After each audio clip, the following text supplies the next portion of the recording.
Hello everyone, कैसे हैं आप?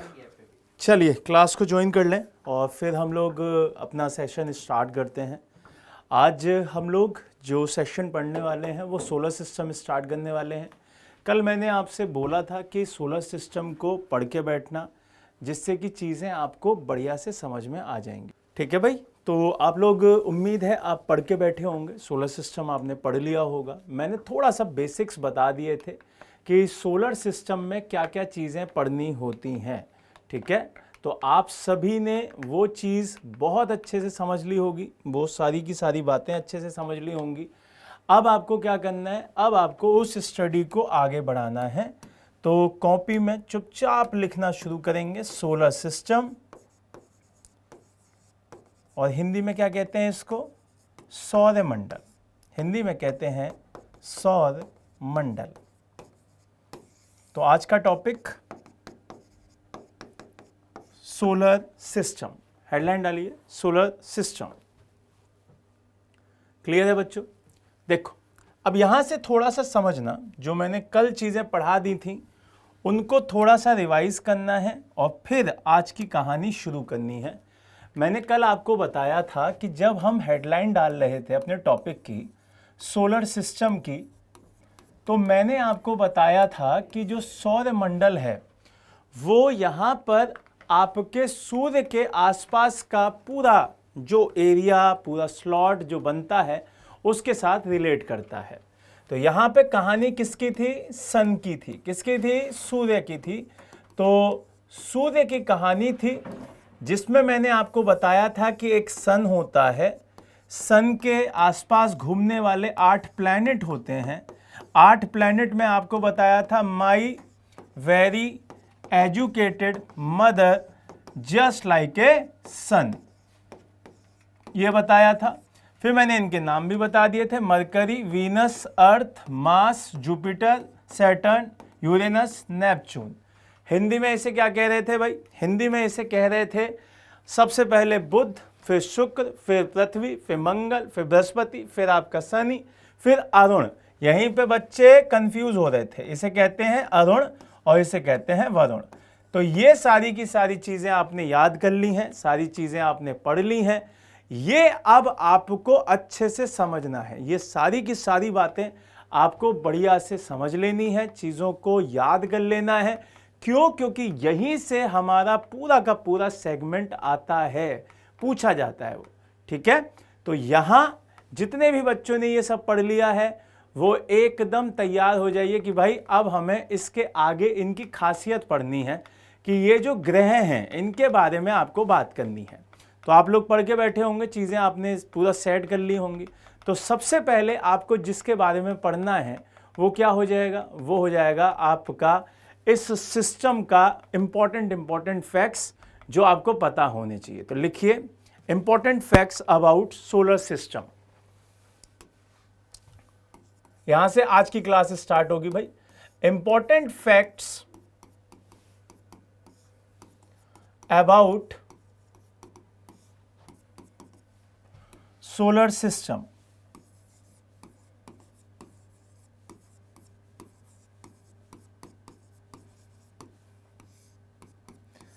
Important facts about solar system. महत्वपूर्ण बिंदु सौरमंडल से।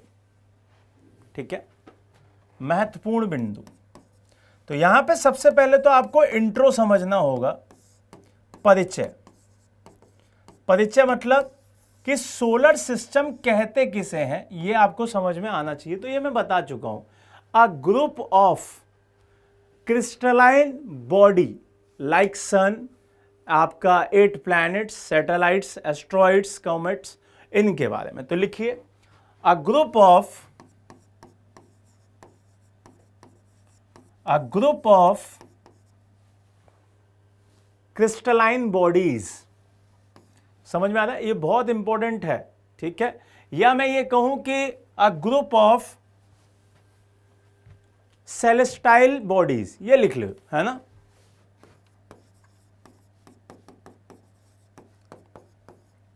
और यही चीज आपको याद भी रखनी है। ये शब्द लिखना है ना, a group of celestial bodies like sun, 8 planets, 8 planets, satellites,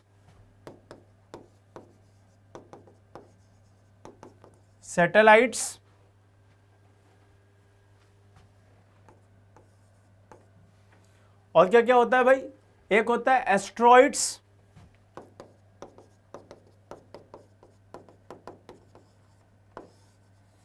और क्या होता है इसी में होता है कॉमेट्स। हिंदी वाले बच्चे लिखें, यह एक समूह होता है, हिंदी वाले बच्चे लिखें, एक समूह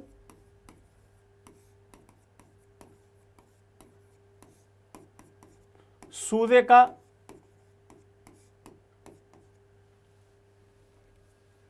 8 ग्रह, 8 ग्रह, उपग्रह,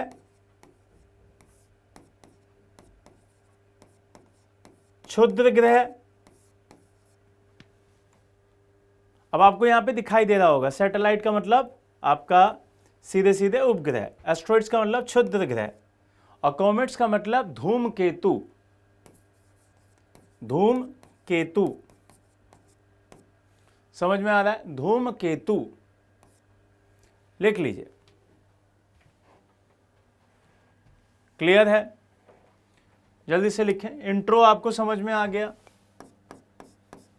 कि भाई क्या होता है, ये एक ग्रुप है जो कि सेलेस्टाइल बॉडी जो हैं वहां पर उनका होता है, जिसमें सन भी आता है, आपका प्लैनेट्स भी आते हैं, सैटेलाइट्स भी आते हैं, एस्ट्रॉइड्स भी आते हैं, कॉमेट्स भी आते हैं, जिनको हम हिंदी में सूर्य ग्रह, आपका जो उपग्रह हैं वो, आपके क्षुद्र ग्रह जो हैं वो, और धूमकेतु हैं वो सारे इसी में आते हैं।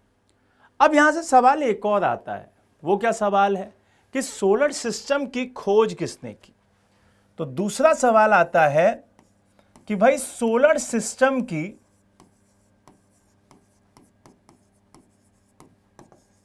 खोज किसने की।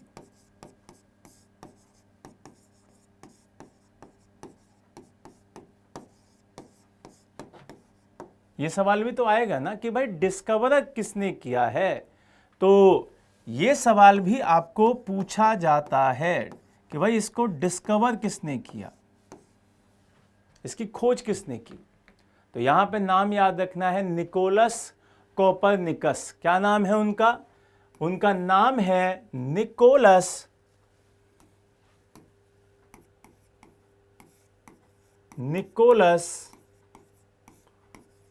कोपरनिकस। ठीक है, किसने किया है भाई?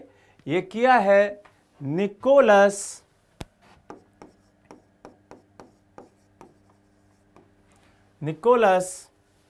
कोपरनिकस। और ये पूछा गया है, बहुत सारे क्वेश्चंस में पूछा गया है।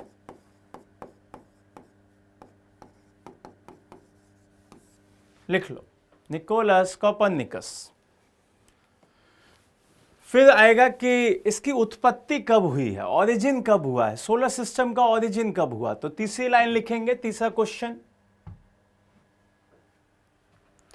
लिखेंगे कि जो सोलर सिस्टम है उसका ओरिजिन टाइम पीरियड कब का है। तो third point, origin of solar system, आपके सौर मंडल की उत्पत्ति।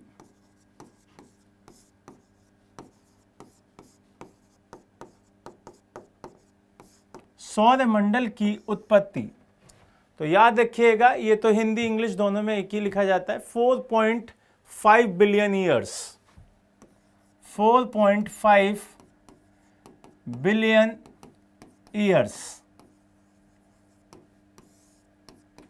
मतलब हिंदी में क्या हो जाएगा, ये हिंदी में हो जाएगा आपका 4.5 बिलियन वर्ष पूर्व। इसको पूरा ही लिख लो भाई।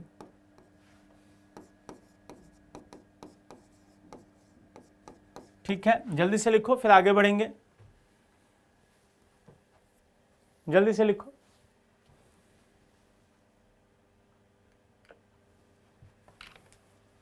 आगे बढ़ें, थोड़ा तेज तेज करेंगे भाई, जिससे कि आप सारी चीजें लिख पाएं, चीजों को याद कर पाएं। चलो अब बात करते हैं सबसे इंपॉर्टेंट बॉडीज की, जहां से हम कहानी को शुरू करते हैं। अच्छा बच्चों, आपके ना जो भी कमेंट होंगे ना, मैं सबसे लास्ट में देखूंगा, ठीक है। अभी कुछ टेक्निकल इश्यूज की वजह से आपके कमेंट नहीं दिख रहे हैं, मैं इसे सबसे लास्ट में देखूंगा, ठीक। चलो अब बात करते हैं यहां पे सन की। किसकी बात करते हैं अपन? सूर्य की बात करते हैं कि सूर्य के क्या क्या जानकारी हमारे पास होनी चाहिए। आपने सूर्य को देखा ही होगा, है ना, जिसकी वजह से हम क्या करते हैं, पूरी जिंदगी को रोशन होते हुए देखते हैं। तो यहाँ पे सूर्य के बारे में आज हमें पढ़ना है, थोड़ा सा उसके बारे में जानकारी लेनी है। जिन बच्चों को सूर्य के बारे में पता है वो तो अच्छी बात है, और जिनको नहीं पता है वो आज समझ लेंगे कि भाई सूरज है क्या, सिर्फ रोशनी का मसला नहीं है, उसके साथ बहुत सारी चीज़ें आती हैं। सन, तो यहाँ पर 2-3 पॉइंट बहुत इंपॉर्टेंट हैं। जैसे कि यहाँ पे आपको याद रखना है कि जो सन है वो सौरमंडल का प्रधान है। मतलब सन क्या है? सौरमंडल का प्रधान। पहली बात तो ये समझ में आ गई कि भाई इसी के आसपास घूमती है कहानी, सेंटर ऑफ सोलर सिस्टम यही है। पहली बात तो समझ में आ गई कि सेंटर ऑफ सोलर सिस्टम यही है, पहली लाइन। दूसरी पॉइंट क्या होगा? दूसरा पॉइंट है कि जो इसका डायामीटर है, जो इसका व्यास है, वो 1392 कितना है? 82। जिसे अंग्रेजी में क्या कहते हैं? अंग्रेजी में कहते हैं डायामीटर, ठीक है, डायामीटर ऑफ सन। ये क्वेश्चन आते हैं, ऐसे ही क्वेश्चन आते हैं वनडे में। तो वो है 1392,000, 1392,000 किलोमीटर का, और ये पृथ्वी से 10 गुना बड़ा है। आपसे पूछा जाएगा कि भाई पृथ्वी से कितना गुना बड़ा है, तो सॉरी 110 गुना, 110 गुना बड़ा है। समझ में आ रहा है? 1392,000 आपको सीधे सीधे याद रखना है, लिख लीजिए, इतना है आयतन। आयतन पृथ्वी से 13 लाख गुना ज्यादा है। वॉल्यूम, आयतन, वॉल्यूम पृथ्वी से 13 लाख गुना ज्यादा बड़ा।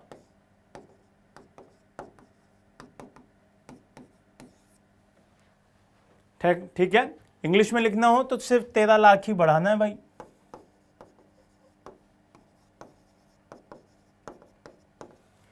इतना लिखिए डाटा, फिर और लिखवाता हूं।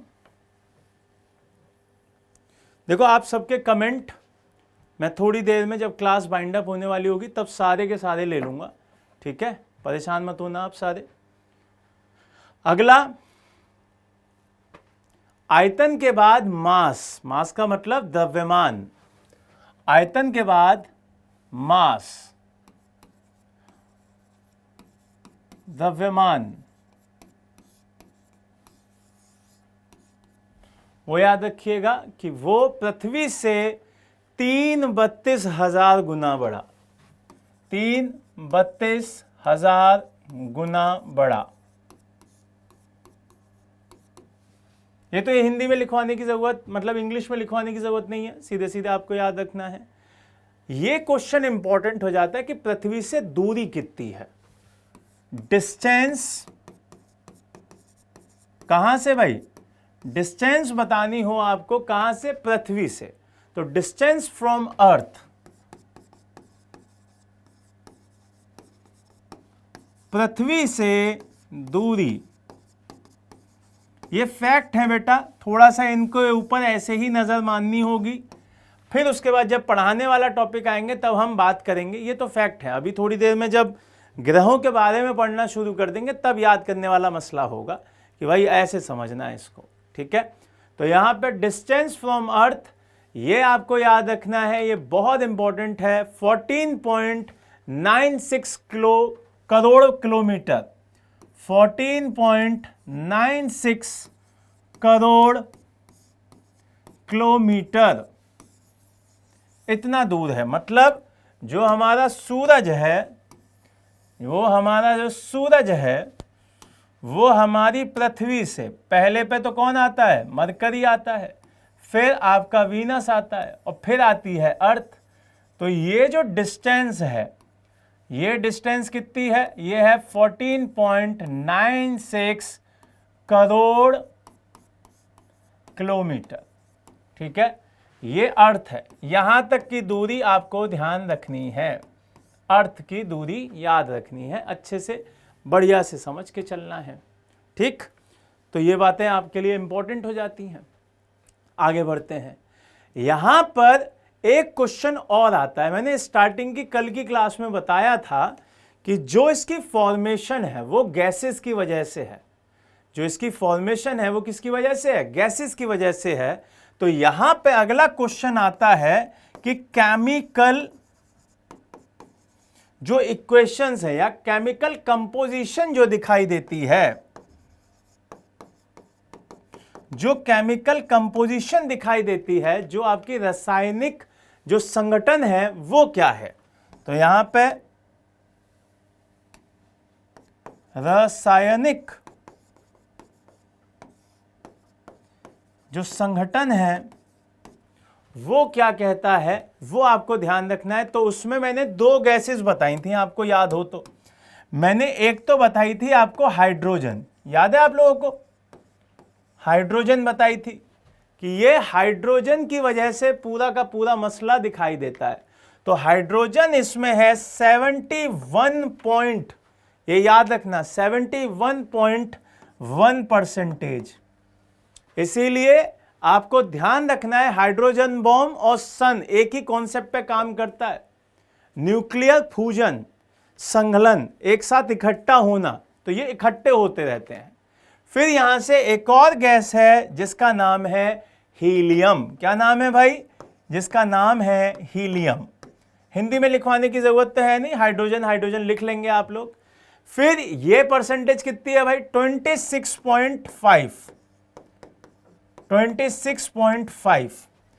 और बचता है थोड़ा सा आपका क्या, एलिमेंट्स, और वो आपको एलिमेंट्स के नाम से ही लिखना है, एलिमेंट्स, और वो है 2.5, लिख लीजिए 2.5। अन्य तत्व, अन्य तत्व लिख ही लो, पता चला कहोगे कि हमारे साथ भेदभाव करते हो। हाइड्रोजन, हीलियम और अन्य तत्व, जल्दी से लिखो फिर आगे बढ़ेंगे, जल्दी से लिखें फिर आगे बढ़ेंगे। चलो, हो गया।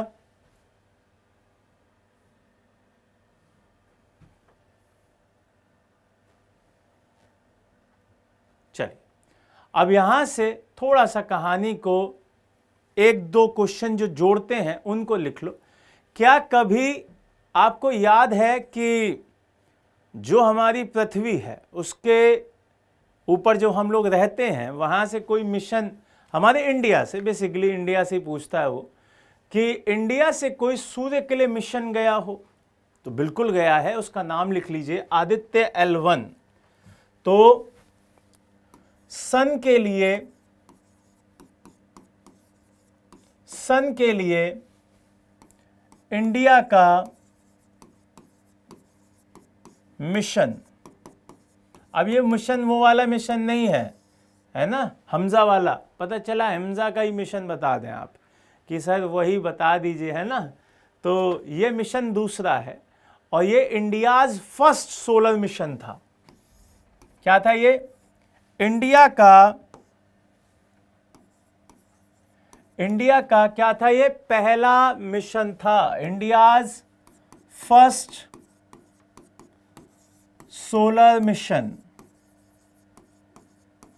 भारत का पहला सूर्य मिशन, भारत का पहला सूर्य मिशन,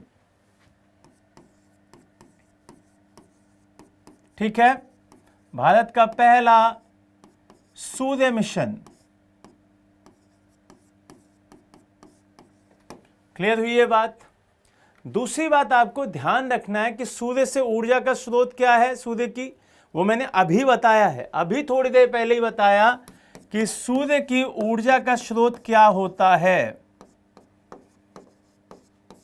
सूर्य की ऊर्जा का स्रोत, और ये पूछा गया है बेटा, ये पूछा गया है, source of energy from sun, source of energy from sun, ये क्या है? ये है आपका nuclear fusion, nuclear fusion, nuclear fusion. याद रखना, न्यूक्लियर फ्यूजन, फ्यूजन समझना है, फू का मतलब जोड़ देना। तो ये याद रखिएगा कि भाई इसमें जो जुड़ता मसला वो पूछा जाता है। तो नाभिकीय संलयन कहते हैं इसे, नाभिकीय। और ये पूछा गया है, मैं बार बार कह रहा हूं, ये पूछा गया है, नाभिकीय संलयन मोस्ट इंपॉर्टेंट। ये दोनों ही क्वेश्चन बहुत इंपॉर्टेंट हैं। जल्दी से छापो फिर आगे बढ़ेंगे, जल्दी से लिखो फिर आगे बढ़ेंगे। चलिए, हो गया। अब बात करते हैं 8 प्लैनेट की, कि भाई 8 प्लैनेट जो है हमारे, उनकी कहानी पे बात करते हैं। तो यहां पे लिखना शुरू कीजिएगा, यहां पे लिखना शुरू कीजिएगा कि ग्रहों को 2 भागों में बांटा गया है।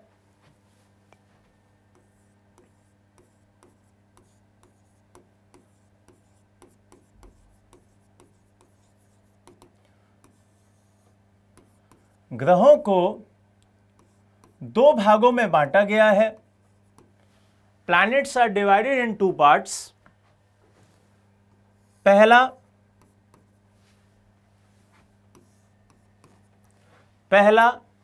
पार्थिव,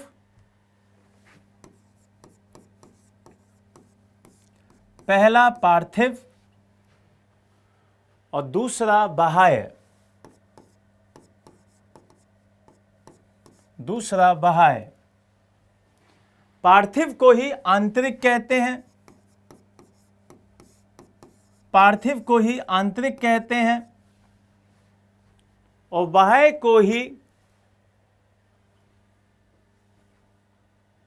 बाहर का कहते हैं, आउटर। ठीक है, यहां पे यह भी याद रखना है कि इसे अंग्रेजी में क्या कहते हैं, तो इसे अंग्रेजी में स्टोनिक प्लैनेट कहते हैं, स्टोनिक या इनर प्लैनेट, स्टोनिक या इनर प्लैनेट। इसी को अंग्रेजी में टेरेस्ट्रियल प्लैनेट भी कहते हैं।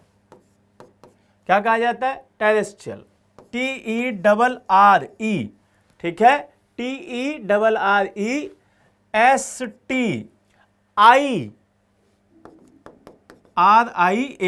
टेरेस्ट्रियल प्लैनेट, इन्हीं को कहा जाता है।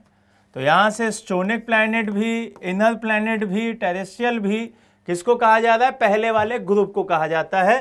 तो ये ग्रुप नंबर 1, ये ग्रुप नंबर 1। अभी समझाऊंगा कि कौन सा है, क्या है, ये सब समझाऊंगा। Group number 1। और दूसरे वाले में क्या है? इसको बाह्य को आउटर, सीधे सीधे नाम से समझ में आ रहा है, बाह्य को आउटर, या इसी को हम जोबियन भी बोलते हैं, इसी को हम जोबियन भी बोलते हैं, जोबियन। तो ये भी याद रखिएगा, जोबियन प्लैनेट्स, ठीक है, जोबियन प्लैनेट्स। और ये हो जाता है ग्रुप नंबर 2।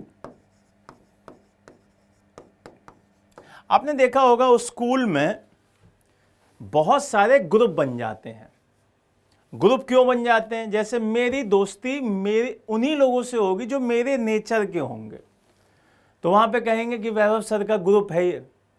आपकी दोस्ती आपके जैसे बच्चों से होगी तो ये आपका ग्रुप हो जाएगा। इसका मतलब जो आपके नेचर के अकॉर्डिंग काम करते होंगे, आपका ग्रुप उन्हीं के साथ बनेगा, उन्हीं के साथ सेट होगा। तो यहां पर भी ऐसा ही होता है। यहां पर जो आपके 8 प्लैनेट हैं, जो 8 ग्रह यहां दिखाई देते हैं, जिसका नाम यहां मरकरी, वीनस, अर्थ और मार्स, ये चारों का नेचर एक जैसा है, तो इसी को ग्रुप नंबर 1 कहते हैं। अब ग्रुप नंबर 1 की क्या खासियत है मैंने यहां पे बताना शुरू करूंगा। अभी मैं क्या क्या खासियत है, लेकिन क्या कहते हैं ये मैंने बता दिया। यहां पे ग्रुप नंबर जो 2 है वो आपको याद रखना है कि जस्ट यहीं से स्टार्ट करना है।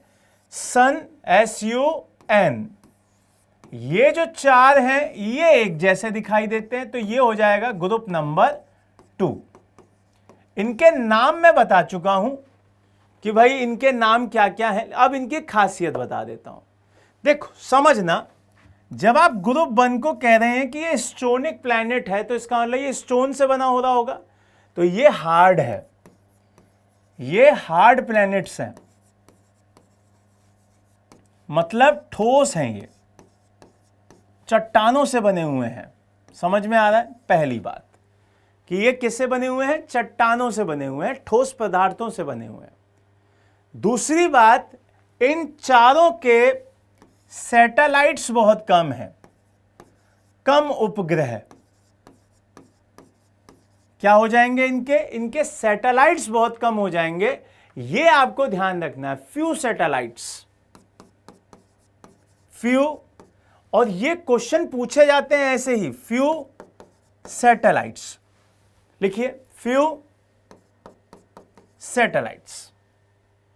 फिर उसके बाद छल्लों की कमी दिखाई देती है। छल्लों की कमी, कमी इन द सेंस छल्ले होते ही नहीं है ना? छल्लों का अभाव लिखिए, छल्लों का अभाव, छल्लों का अभाव, एब्सेंस ऑफ रिंग्स, छल्लों का अभाव, एब्सेंस ऑफ रिंग्स। क्लियर? ये चीज आपको ध्यान रखनी है। और एरिया वाइज ये छोटे होते हैं, क्षेत्र में क्षेत्रफल के अनुसार छोटे।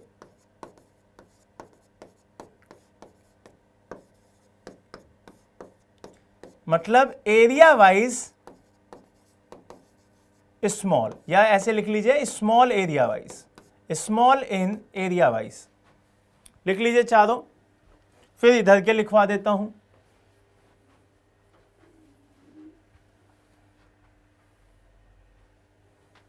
हो गया?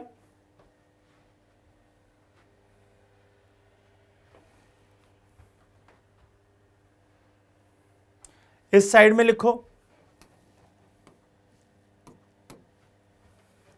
पहली बात वो स्टोन के हैं तो ये गैस के बने होंगे, तो यहां पे गैसीय ग्रह,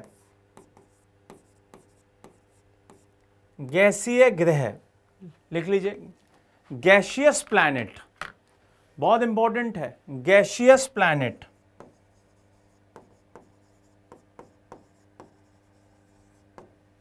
गैसियस प्लैनेट। दूसरा, यहां पे कम उपग्रह हैं तो वहां पे उपग्रह ज्यादा होंगे, maximum satellites, maximum satellites. Clear? Maximum satellites, अधिक उपग्रह,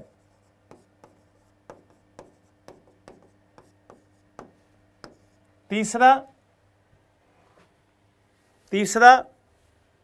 छल्लों की उपस्थिति मतलब प्रेजेंस ऑफ रिंग्स,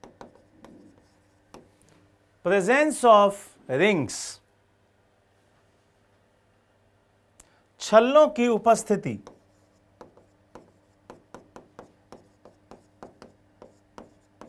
क्लियर है बेटा?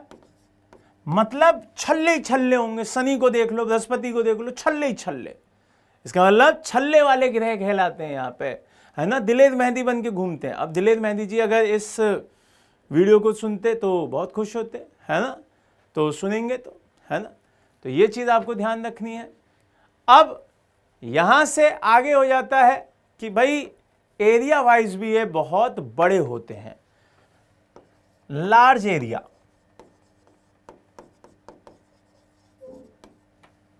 बड़े ग्रह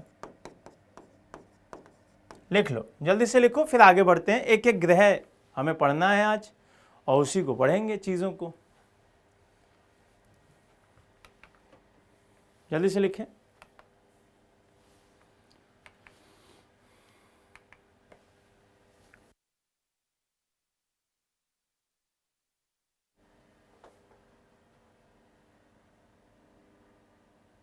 हो गया?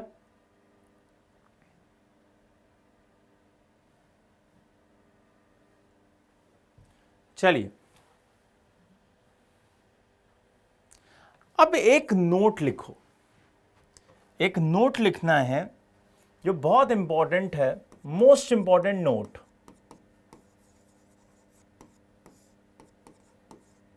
और वो क्या है? मोस्ट इंपॉर्टेंट बोल रहा हूं, इसका मतलब याद रखना बहुत इंपॉर्टेंट है। वो ये है कि जो ये प्लैनेट्स हैं बच्चे, जितने भी ये प्लैनेट्स हैं, उनमें से आपको ध्यान रखना है कि जो ये प्लैनेट्स होते हैं, कितने प्लैनेट्स हैं? 8। ये मूव भी तो करते हैं, ये मूव करते हैं। तो जब ये मूव करते हैं तो यहां पर मूव करते समय इनका कोई ना कोई डायरेक्शन होगा।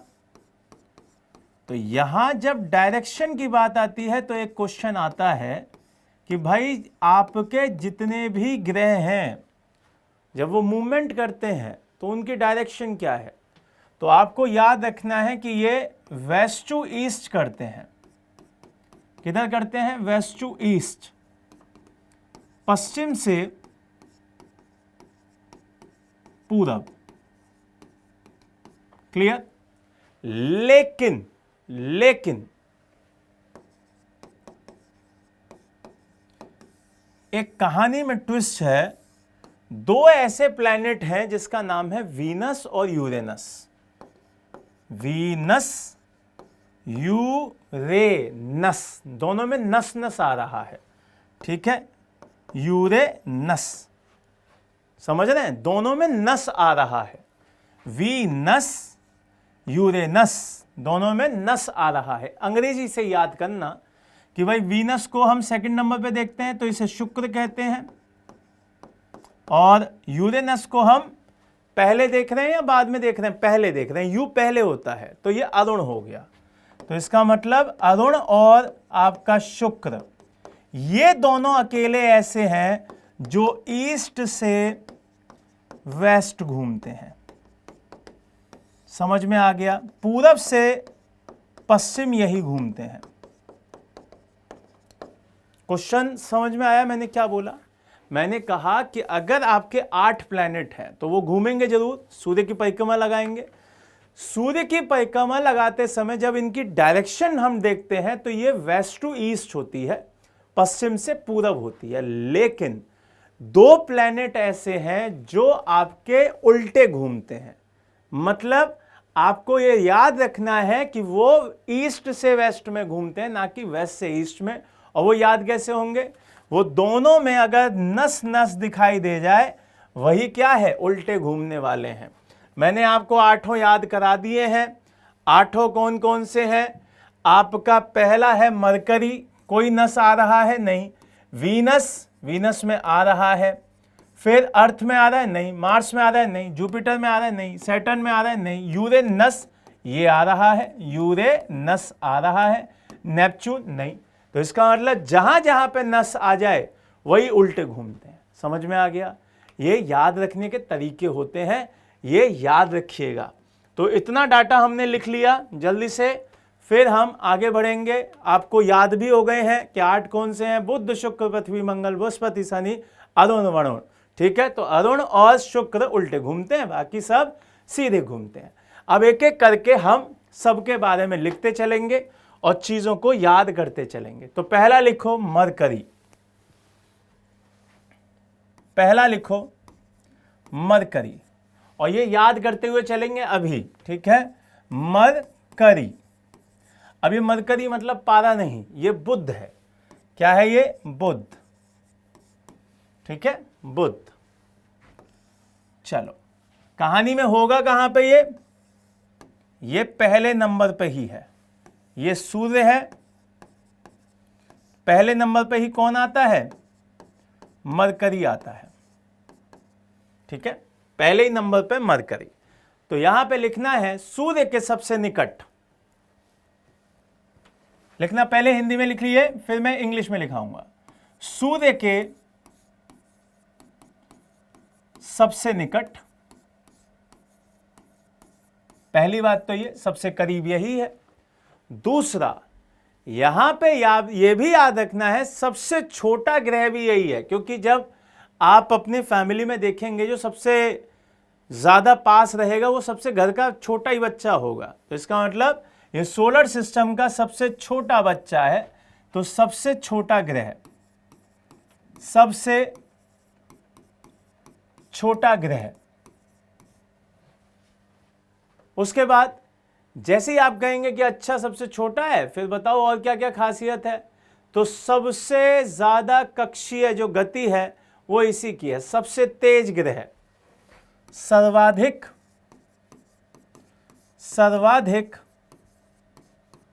कक्षीय गति, मतलब सबसे तेज ग्रह।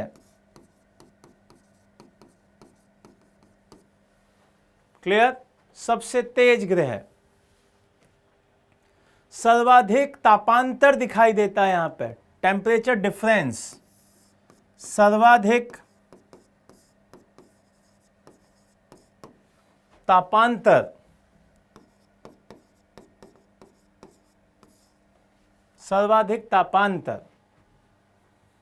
ठीक, और एक और पॉइंट, जल का अभाव। जल का अभाव।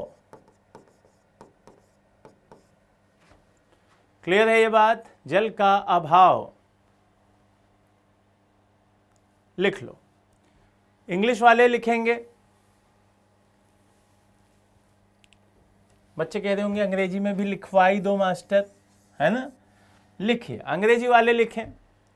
Nearest to sun, nearest to sun, nearest to sun. फिर अगला स्मॉलेस्ट प्लैनेट, स्मॉलेस्ट प्लैनेट।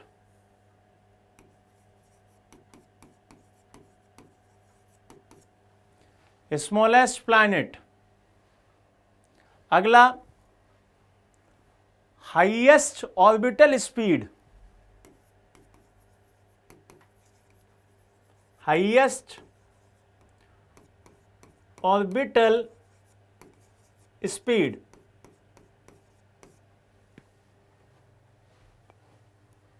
या सबसे तेज ग्रह का लिखो फास्टेस्ट प्लैनेट।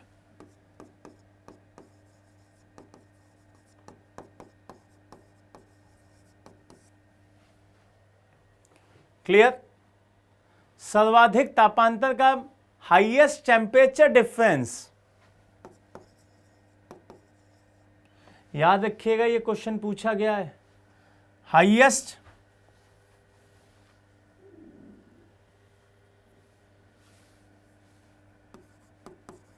हाईएस्ट, अच्छा यहां पे जी हटा देना भाई, है ना।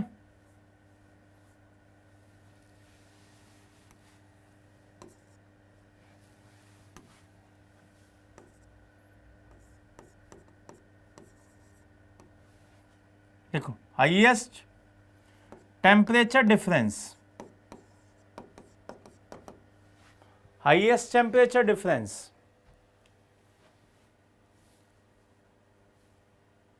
ठीक है।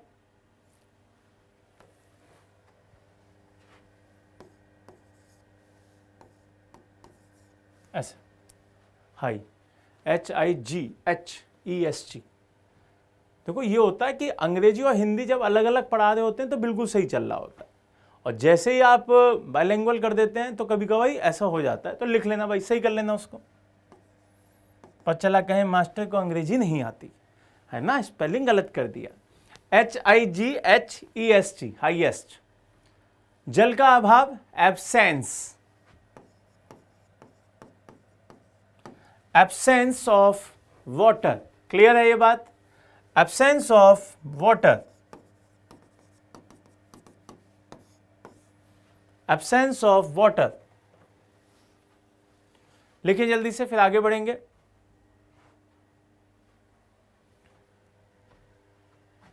एब्सेंस ऑफ वाटर, ये किसका है, ये मरकरी का है। क्या क्या बताया मैंने मरकरी का, मरकरी का बताया कि सूर्य के सबसे करीब है, सबसे गर्म है, सबसे गर्म तो नहीं, बहुत गर्म है, कोई उपग्रह नहीं है इसका, जल का अभाव दिखाई देता है, छोटा ग्रह है ये, सबसे ज़्यादा कक्षीय गति दिखाई देती है, सर्वाधिक तापमान का जो तापांतर है वो इसी का दिखाई देता है। अगला लिखिए वीनस, अगला लिखिए वीनस, और ये भी बहुत शानदार प्लैनेट है भाई, वीनस, शुक्र। चलो कहानी की शुरुआत करते हैं भाई। यहां पे पहला हो चुका है, दूसरा कौन सा होगा, दूसरा प्लैनेट हमारा वीनस आता है, दूसरा प्लैनेट हमारा वीनस आता है सेकंड नंबर पे, और पहले नंबर पे अपना सूर्य आ चुका है इधर, तो ये तो सन है ही, तो यहां से ये दूसरे नंबर पे दिखाई देगा, ठीक है। तो लिखिए, आपको याद रखना है सबसे इंपॉर्टेंट चीज कि पृथ्वी के सबसे निकट यही है, पृथ्वी के सबसे निकट,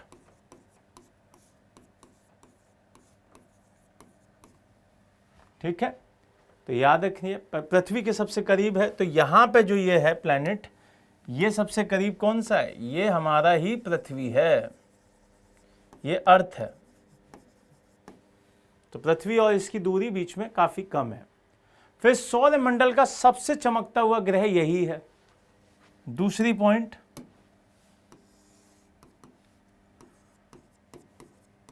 सौरमंडल का सबसे चमकीला ग्रह, तीसरा सौरमंडल का सबसे गर्म ग्रह,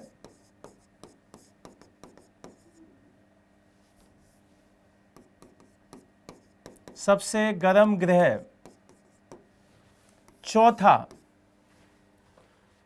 जब आप बात करते हैं कि भाई गर्म भी है, सबसे चमकीला भी है, तो यहां पर आपको कंपोजिशन याद रखनी है कि गर्म क्यों भी होगा, ये भी तो समझना होगा। तो सल्फ्यूरिक एसिड और इन सब चीज़ों की वजह से ये आपको ध्यान रखना है, सल्फ्यूरिक एसिड गैसेस सब यहाँ पे दिखाई देती हैं इस वजह से। तो इसके अदर नेम भी पूछे जाते हैं, तो यहाँ पे आपको ध्यान रखना है अदर नेम, अन्य नाम, अन्य नाम, बहुत सारे हैं इसके अन्य नाम, बहुत सारे। एक तो इसका अन्य नाम है सांझ का तारा, सांझ का तारा, एक है भोर का तारा, भोर का तारा, सांझ का तारा, भोर का तारा, मतलब सुबह और शाम दोनों समय पे ये आपको दिखेगा। तो शाम को ये पश्चिम दिशा में दिखाई देता है, साय में पश्चिम दिशा में दिखाई देता है, और सुबह ये किधर दिखेगा, ये पूरब दिशा में दिखता है।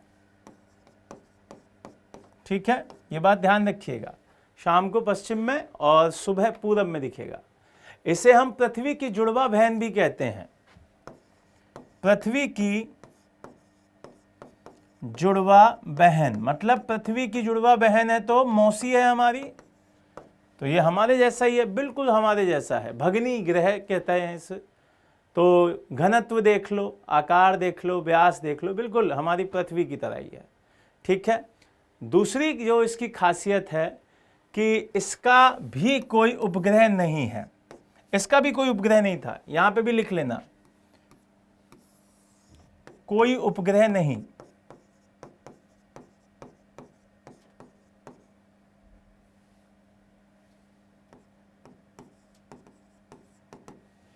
ठीक है, नो प्लैनेट, नो सैटेलाइट, यहां पे भी कोई उपग्रह नहीं। एक सबसे इंपॉर्टेंट बात कि पूरे सोलर सिस्टम में ये उल्टा घूमता है ना, तो याद रखना है कि इसका जो परिक्रमा है, जो इसकी परिक्रमा का मतलब जो इसकी डायरेक्शन है दिखाई देती है ऑर्बिट में, वो अपोजिट है ना, अपोजिट की पूरी डायरेक्शन होने की वजह से ये और इंपॉर्टेंट हो जाता है। ठीक है, अन्य ग्रहों के विपरीत परिक्रमा, अन्य ग्रहों के विपरीत परिक्रमा। ठीक है, और किस तरफ, पूरब से पश्चिम, पूरब से पश्चिम। चलो इंग्लिश में लिखेंगे, अब हिंदी वाले लिखें सबसे पहले, तो इंग्लिश में लिखेंगे फिर हम।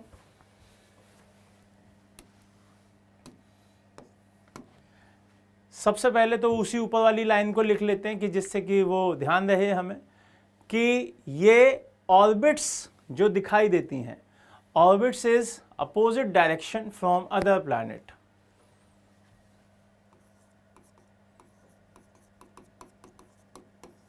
Opposite direction from other planets. दूसरा, पृथ्वी के सबसे करीब, तो नियरेस्ट, नियरेस्ट टू अर्थ, सबसे चमकीला, तो ये भी आपको ध्यान रखना है, ब्राइटेस्ट, BRIGH,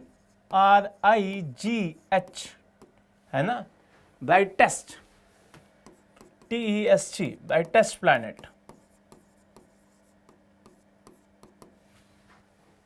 सबसे गर्म, हॉटेस्ट,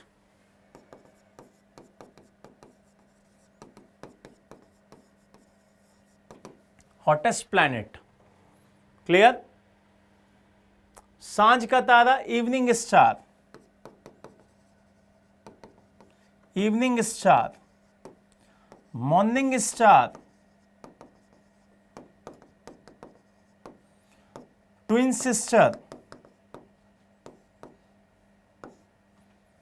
ट्विन सिस्टर, है ना, या तो ट्विंस लिख लो या अर्थ ट्विन लिख लेना।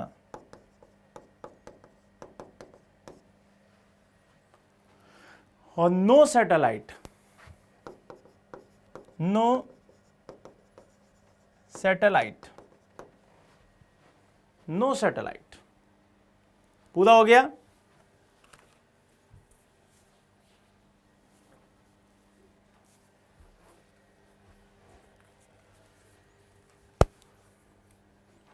चलिए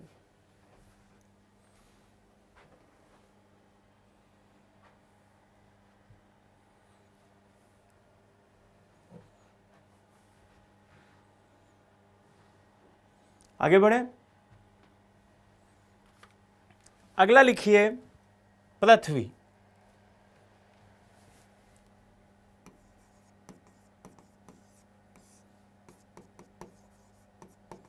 अर्थ। रिवाइज करते हुए चलना भाई, ये कौन से नंबर का है? थर्ड। अच्छा एक चीज और याद कर लो बेटा, जो यहां पे हम लिख रहे थे, यहां पे ये नंबर तो मैं बताता जा ही रहा हूं, साइज वगैरह भी अभी मैं बता दूंगा, अलग से प्रॉपर लिखवा दूंगा, चार्ट बना लूंगा कि किस तरीके से साइज याद करते हैं, वो भी आपको बता दूंगा। ठीक है, तो ये आपको याद रखिएगा। अगला पृथ्वी, थर्ड। ये हो गया आपका सन, ठीक है, ये सूर्य हो गया, पहला मरकरी हो गया, दूसरा वीनस हो गया और तीसरा हो गया अर्थ। अर्थ के बाद आता है मार्स। तो ये भी याद रखिएगा कि ये मार्स और वीनस के बीच में है, ठीक है, और तीसरे नंबर पे आता है। ठीक, आ जाओ, चलो एक एक करके पॉइंट याद करेंगे, सीधे सीधे याद हो जाएगा, है ना। अच्छा एक और चीज, जो वीनस है उसको लूसीफर प्लैनेट भी बोलते हैं, ये भी लिख लेना, इसे हम लूसीफर भी कहते हैं। आपने एक मूवी भी देखी होगी लूसीफर, है ना, तो वही है लूसीफर, लूसीफर। ठीक, लिख लो। अगला पृथ्वी, सबसे इंपॉर्टेंट, जहां पर जिंदगी है ना, जहां पर जिंदगी है, तो इसे हमें याद रखना है। ये 5वें नंबर पे ऐसा प्लैनेट है, 5th नंबर पे आता है एरिया वाइज। पहली बात तो ये याद रखना, आकार के अनुसार ये 5वें नंबर पे आता है, पहली बात। दूसरी बात, सौरमंडल में अगर इसकी डिस्टेंस वाइज देखा जाए तो थर्ड पे आता है, तो ये तो मैं बता ही चुका हूं। फिर आता है आपका मसला कि यहां पर इसकी जो डेंसिटी है वो बहुत ज्यादा है, सौरमंडल का सर्वाधिक घनत्व वाला ग्रह यही है, तो ये भी आपको याद रखना है। डेंस, अगर हम डेंसिटी के हिसाब से देखें, बिल्कुल डेंस पोजीशन में देखें, तो ये सबसे ज्यादा दिखाई देता है, तो घनत्व के अनुसार के आधार पर सबसे ज्यादा घनत्व इसी का दिखाई देता है, सर्वाधिक घनत्व। ठीक है, सर्वाधिक घनत्व के आधार पर यही आपको ऊपर दिखाई देगा।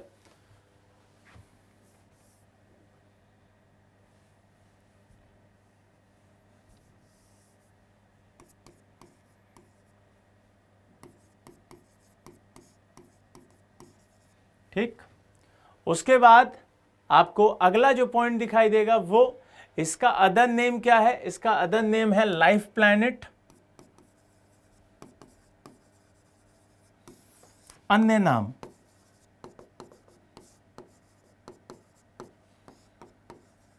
लाइफ प्लैनेट, जीवन वाला ग्रह।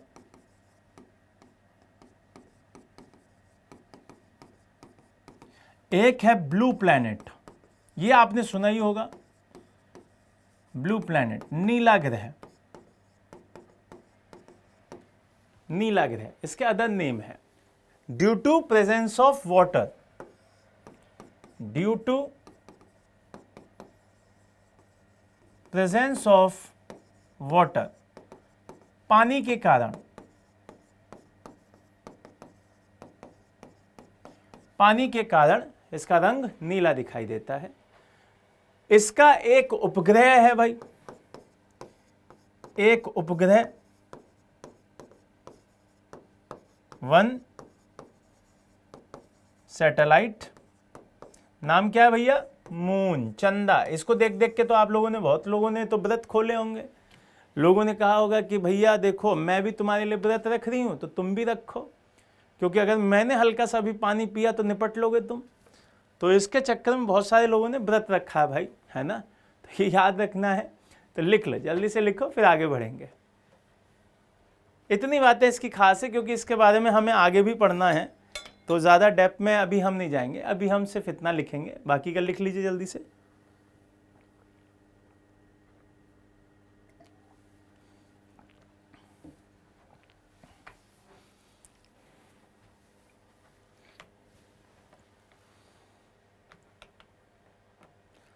चलो आगे लिखे अगला।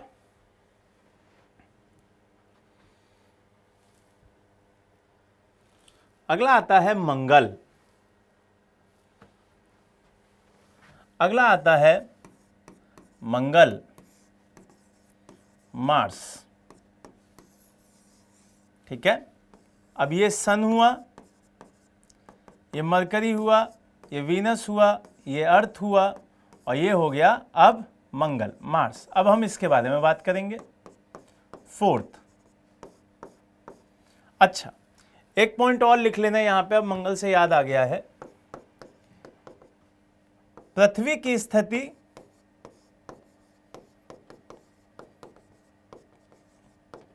शुक्र व मंगल के बीच, शुक्र व मंगल के बीच, earth lies between, earth lies between Venus and Mars.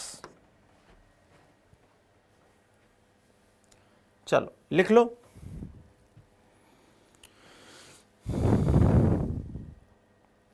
आगे लिखें।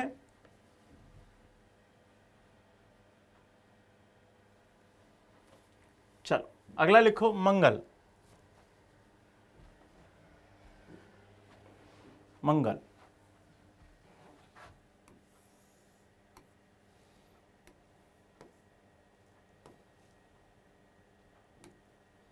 पहला, दूरी के अनुसार, दूरी के अनुसार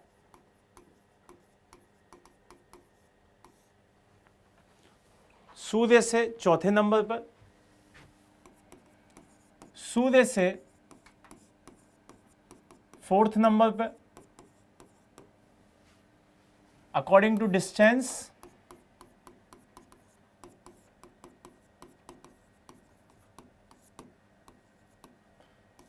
फ्रॉम सन। कौन से नंबर पे भाई? चौथे पे। दूसरा आपको याद रखना, ये बहुत इंपॉर्टेंट है, मरकरी के बाद दूसरा सबसे छोटा ग्रह,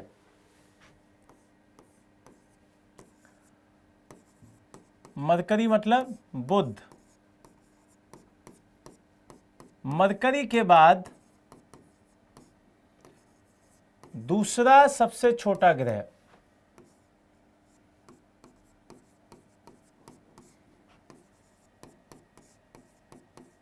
इसका मतलब क्या हुआ कि ये 7वें नंबर पे आता होगा एरिया वाइज, डिस्टेंस वाइज चौथे पे, एरिया वाइज 7वें पे। ठीक है, समझ में आ गया? तो यहां पे लिखिए अकॉर्डिंग टू एरिया वाइज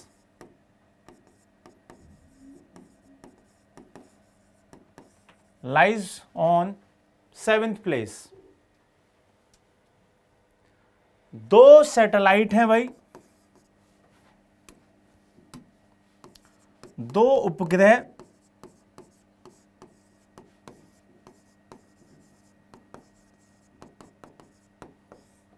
ये पूछे जाएंगे आपसे कि भाई इनके नाम बता दो। तो एक का नाम है फोबोस और एक का नाम है डीमोस। फोबोस और एक का नाम क्या है? डीमोस। समझ में आ रहा है ना? मोस मोस बोस बोस, ऐसे याद कर लो, फोबोस और डीमोस। क्लियर? तो ये याद करना है। पी से स्पेलिंग याद रखनी है, एफ से नहीं है, PHO है, फोबोस। ठीक है, और दूसरा डीमोस। डोमिनोज नहीं, डीमोज। पता चला डोमिनोज ही याद कर लें कि सर डोमिनोज अच्छा लगता है, उसी को याद करा दीजिए, हो जाएगा अपना, है ना। फोबोस और डीमोस याद हो गया। फिर उसके बाद यहाँ पे पूरा का पूरा ज्वालामुखी भी फूटती हैं। तो याद रखना है कि यहाँ पे जो ज्वालामुखी फूटती हैं, तो जो सर्वाधिक बड़ी ज्वालामुखी है, सर्वाधिक बड़ी ज्वालामुखी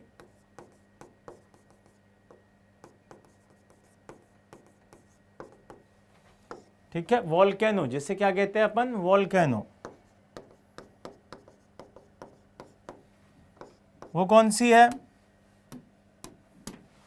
उसका नाम आपको याद रखना है, उसका नाम है ओलंपस मॉन्स। क्या नाम है? Olympus Mons.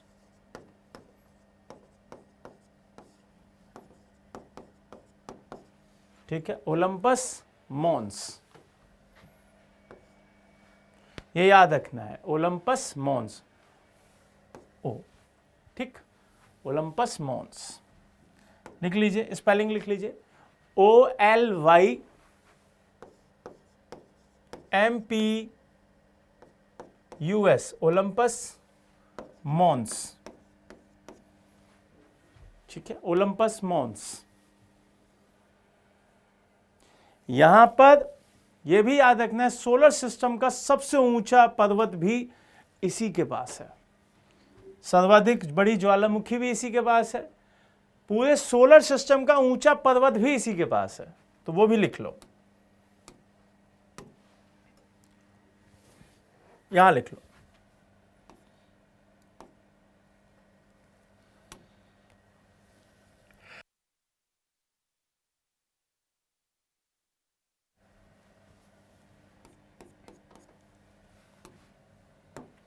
सोलर सिस्टम का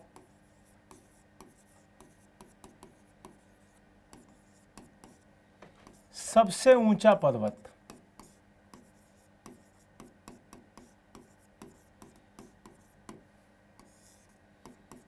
समझ में आ रहा है? सबसे ऊंचा पर्वत, हाईएस्ट माउंटेन। और एक चीज और याद रखना, यहां से क्वेश्चन जरूर आएगा, ये क्वेश्चन बहुत इंपॉर्टेंट है। हाईएस्ट माउंटेन तो ये याद रखना ही है, और उसका नाम याद रखना है कि भाई क्या नाम है, तो उसका नाम है निक्स ओलंपिया। समझ में आ रहा है? क्या नाम है? निक्स ओलंपिया। और ये चीज तो समझ में आ ही रही होगी कि ओलंपिया यहां पे भी दिख रहा है, तो कंफ्यूज मत होना, वो ओलंपस है। ठीक है, तो यहां पे ये चीज याद रखिएगा,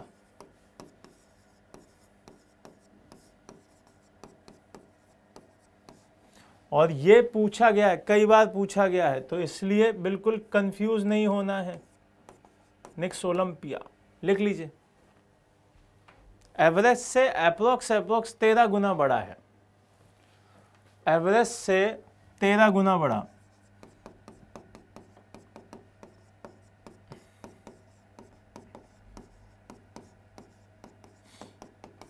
ठीक है, लिख लो, पता चला आपको लगे कि अच्छा ऐसा भी होता है क्या।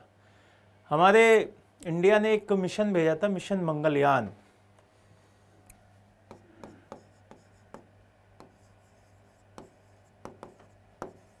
इंडिया का मिशन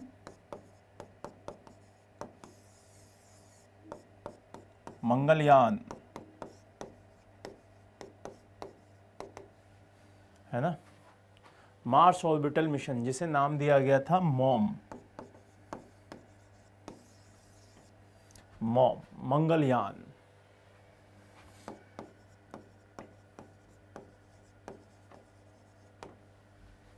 मंगलयान लिख लीजिए,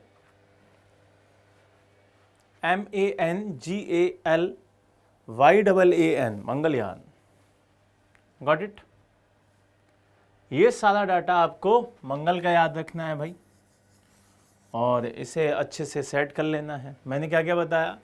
मैंने बताया कि एक तो ये मरकरी के बाद सेकंड नंबर पे छोटा प्लैनेट दिखाई देता है, पृथ्वी से आगे मतलब चौथे नंबर पे आपको वहाँ पे दिखाई देता है, सातवें पे आपको वहाँ दिखाई देगा, चौथे पे डिस्टेंस में दिखेगा। 2 सैटेलाइट लेके घूमता है। फोबोस नाम है एक का नाम डिमोस है। सबसे बड़ी ज्वालामुखी इसकी जो दिखाई देती है उसका नाम ओलंपस मॉन्स है। फिर उसके बाद हाईएस्ट, पूरे सोलर सिस्टम का हाईएस्ट जो माउंटेन है वो भी यहीं पे है, उसका नाम है निक्स ओलंपिया। फिर माउंट एवरेस्ट से वो 13 गुना बड़ा है। मंगलयान यहाँ पे एक पूरा का पूरा हमने मिशन चलाया था। एक सबसे इम्पॉर्टेंट चीज़ है कि इसका रंग लाल है। इसका रंग लाल है। लाल रंग क्यों है? तो आप कहेंगे कि सर ऐसे हो सकता है गर्म हो गया हो, तप गया होगा। तो नहीं, आयरन ऑक्साइड बहुत है यहाँ पे, ड्यू टू आयरन ऑक्साइड।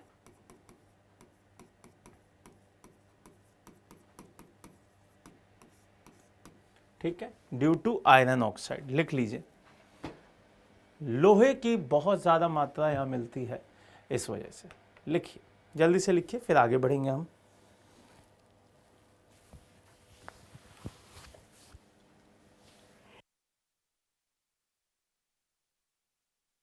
जल्दी से लिखें, फिर आगे बढ़ेंगे।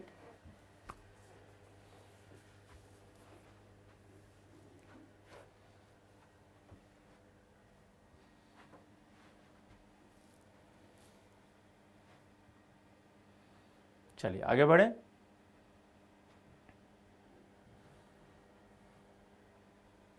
चलिए अगला लिखिए 5वें नंबर का जुपिटर। कौन से नंबर का है भाई? 5वें का। लिखिए जुपिटर, बृहस्पति। तो आपने ये सब नाम सुने होंगे, ऐसा नहीं कि आपने ये नाम ना सुने हो। बृहस्पति देव है ना, ये सा आधा आता है ना, बृहस्पति। ऐसे लिखो बृहस्पति। तो ये आपने सारे कुंडलियों में नाम सुने होंगे। तो यहीं से कहानी शुरू करेंगे। बृहस्पति, बेसिक्स बहुत क्लियर होने चाहिए। मैंने स्टार्टिंग से ही बताना शुरू भी किया है कि आपको क्या क्या क्लियर रखना है। तो पहले पे सन था, यहाँ पे तो सन है ये। सन से फिर मरकरी हुआ, फिर वीनस हुआ, फिर अर्थ हुआ, फिर आपका क्या हो गया? मार्स हो गया। और ये क्या हो गया अब? ये जुपिटर हो गया। तो कौन से नंबर पे ये आया? 5वें पे। तो डिस्टेंस में 5वें नंबर पे आता है ये।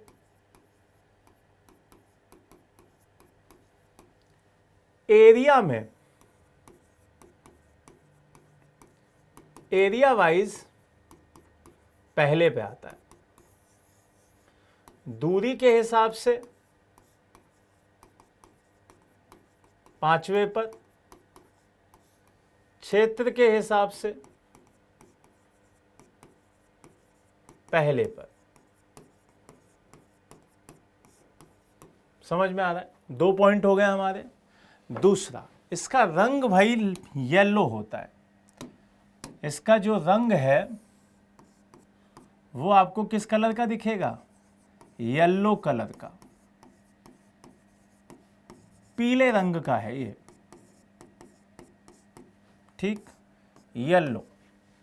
और क्या मतलब इसकी क्या खासियत है भाई? इसका सबसे कम परिभ्रमण काल दिखाई देता है, least rotation period on axis. Least rotation time on axis. ठीक है, हिंदी में क्या कहते हैं इसको? इसको कहते हैं परिभ्रमण काल। सबसे कम परिभ्रमण काल आपसे पूछा जाएगा कि किसका है भाई, तो आपको ध्यान रखना है सबसे कम परिभ्रमण काल इसी का है। इसको याद रखिएगा।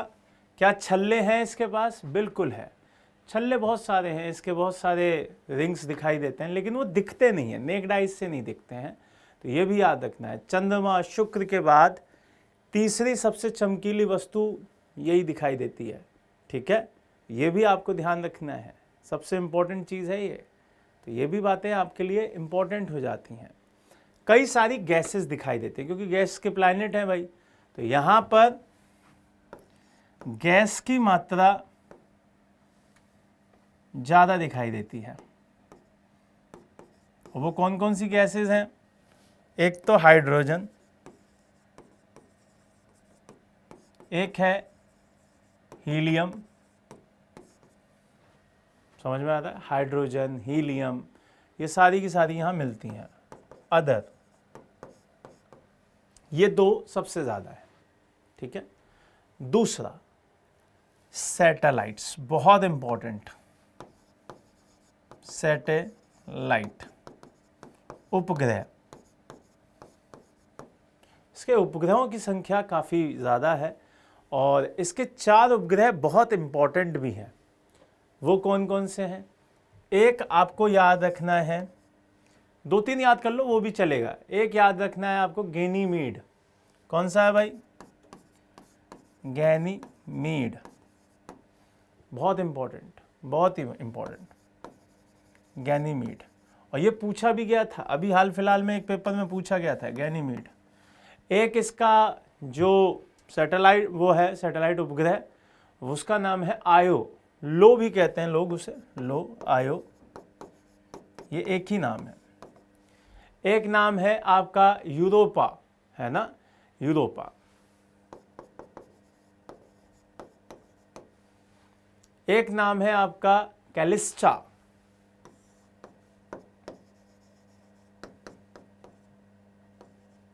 कैलिस्टा, तो ये भी आपको याद रखना है, ISTA, कैलिस्टा, ये भी आपको याद रखना है। बहुत सारे लोग इसी को कैलिस्टो, कैलिस्टा एक ही बात है वो, ठीक है, कैलिस्टा। अब गैनीमीड जो है ये सोलर सिस्टम का सबसे बड़ा सैटेलाइट है।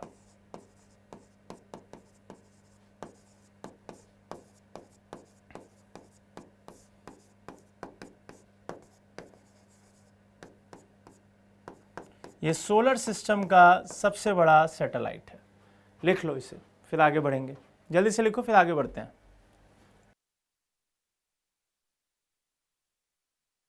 चलिए आगे बढ़े।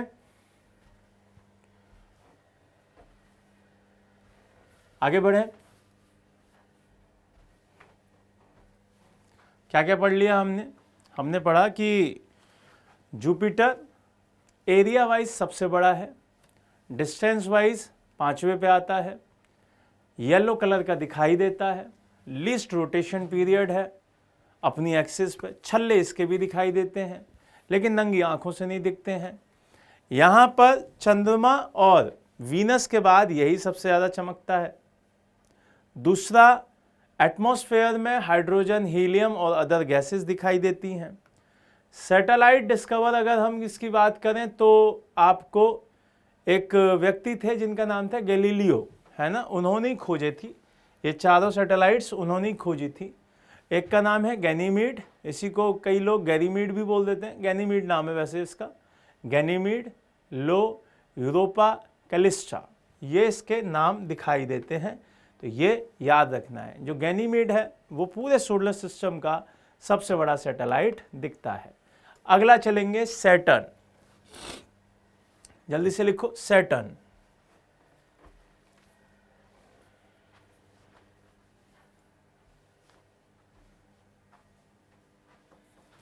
अगला लिखो सैटर्न।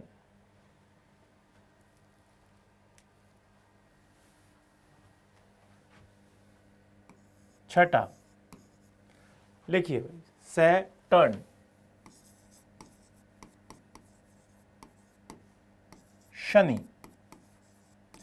इनको तो हर कोई जानता ही होगा, है ना, शनि महाराज हर कोई जानता, काले रंग का मसला है इनका, तो उसको याद रखना, है ना, उसका काम आएगा अभी। तो यहाँ पर जब शनि महाराज की बात करते हैं तो ये हो गया हमारा सन, ये हो गया mercury, Venus, Earth, Mars, Jupiter और फिर सैटर्न। तो ये वाला जो नंबर है यही कौन सा है? यही छठे नंबर का सैटर्न दिखाई देता है, शनि। तो यहां पर डिस्टेंस वाइज कौन से नंबर पे आया? डिस्टेंस वाइज छठे नंबर पे, दूरी के अनुसार।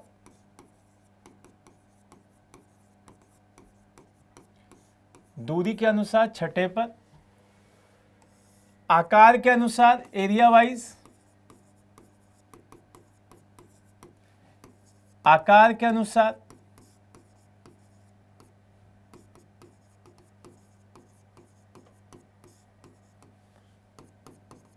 सेकंड नंबर पे, आकार के अनुसार सेकंड नंबर पे। इसका अदर नेम आपको याद रखना है भाई, अदर नेम, छल्ले वाला ग्रह। क्या कहते हैं इसको? छल्ले वाला ग्रह, रिंग प्लैनेट। क्या कहा जाता है इसे? Ring planet. क्यों? क्योंकि ऐसा कुछ दिखाई देता है ना, ऐसा कुछ दिखाई देता है। ऊपर भी आ जाते हैं, मैंने इसे बना के दिखाया, छल्ले वाला ग्रह। तो इसे भी याद रखना है। चारों ओर से चट्टानों और बर्फ के टुकड़ों से घिरा हुआ है, जिससे छल्ले बने हुए हैं, तो रिंग्स कह देते हैं उसे। ये चीज आपको याद रखनी है। सबसे ज्यादा उपग्रह भी इसी के हैं, मैक्सिमम सैटेलाइट्स,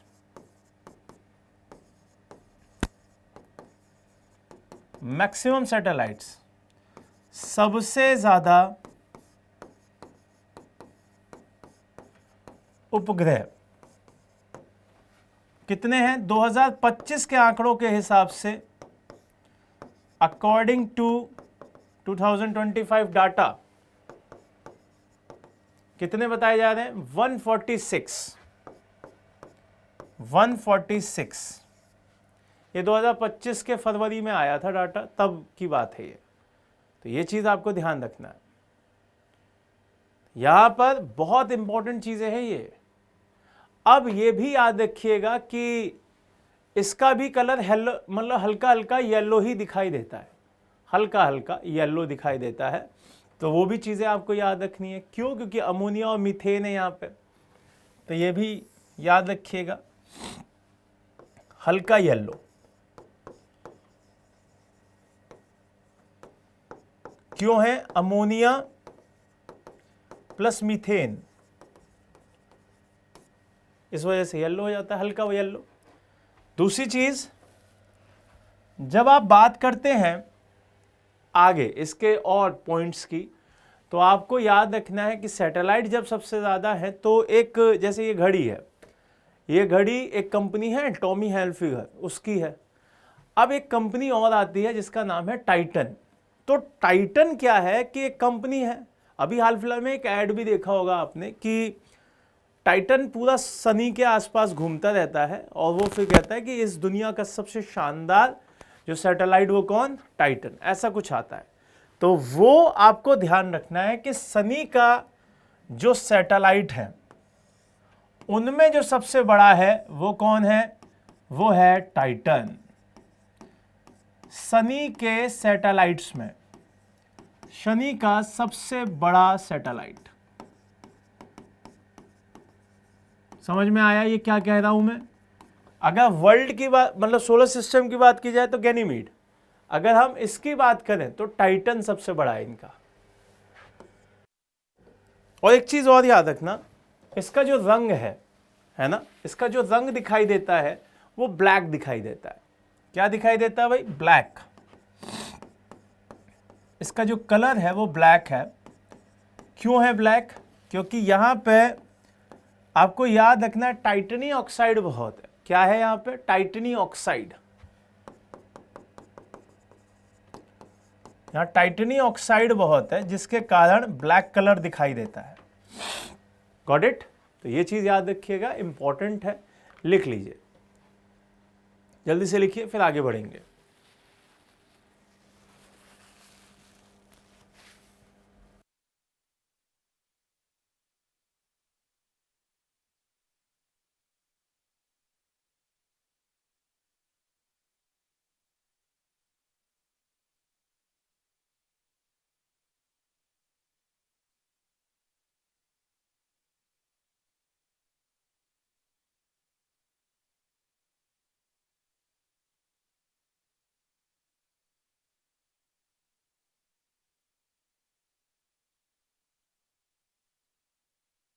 जो हमारा क्या है भाई, अरुण है, जिसको हम यूरेनस कहते हैं, वो कौन से नंबर पे आता है?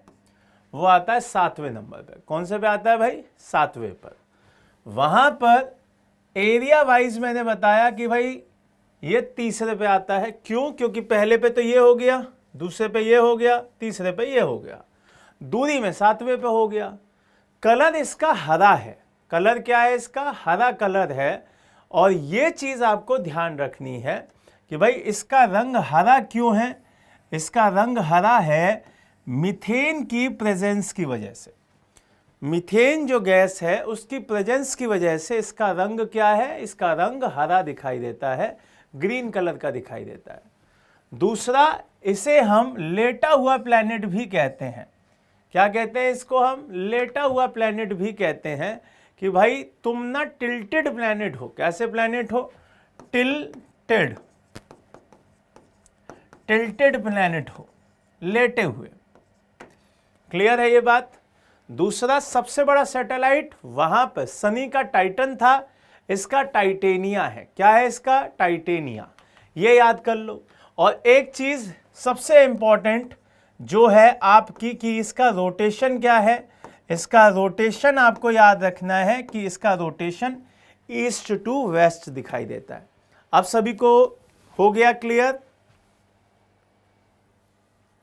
हो गया सभी का क्लियर? अब चलो आगे बढ़े, नेपच्यून पे चले।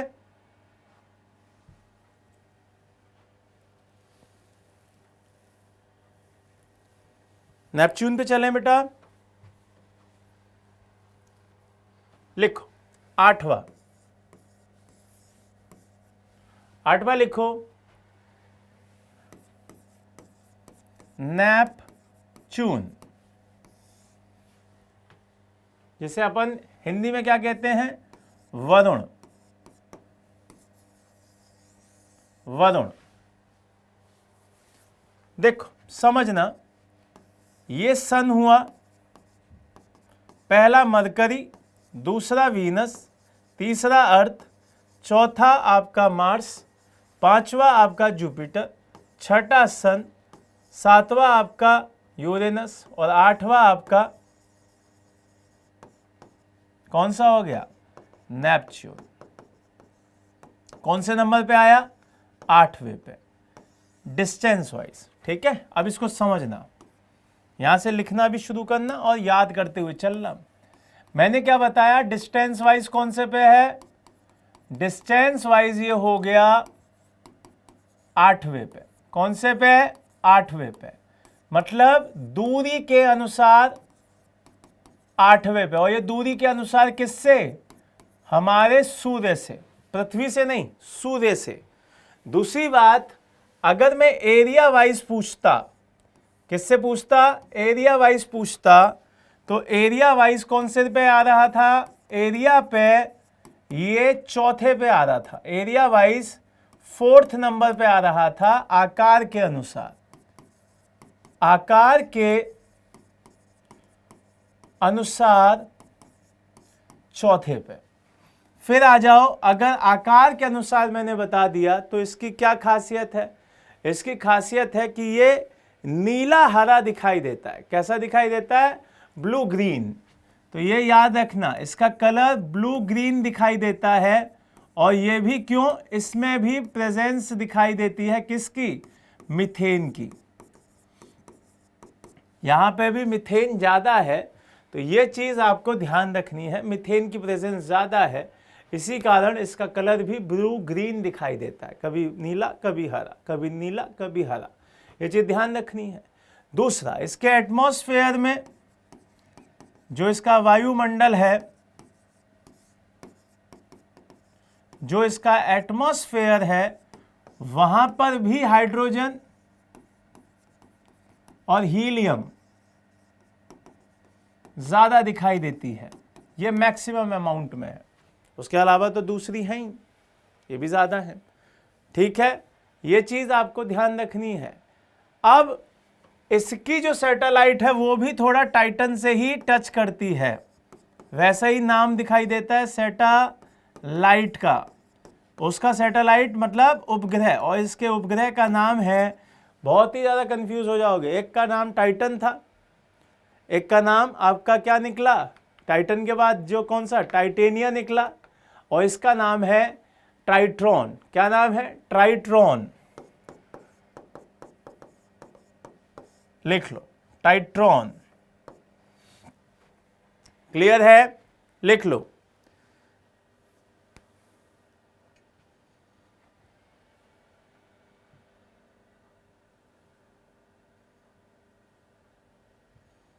जल्दी से लिखो फिर आगे बढ़ेंगे।